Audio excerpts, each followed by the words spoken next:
قبل ان نبرأ. کتاب سے مراد کیا؟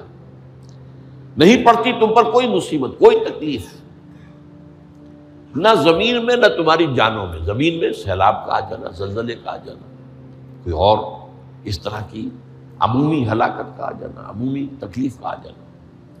تمہاری جان میں اچانک جو ہے تشخیص ہو گیا کینسر ہے، اچھے بنے تھے، ٹھیک ٹھاک چل رہے تھے، تو معمولی سی تکلیف ہوئی، انویسٹیگیشن کیا تو معلوم ہوا تو کینسر ہے اور وہ کافی بڑھ چکا ہے.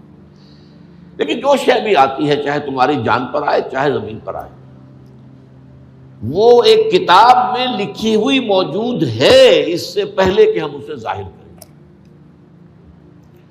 یہ تمہیں مشکل نظر آئے گا، ان ذالک علی اللہ یسیر، یہ اللہ پر بہت آسان ہے، بہت آسان. اللہ کا علم کامل ہے. تو معلوم ایک بات جان لیجئے کہ حقیقت کتاب سے مراد اللہ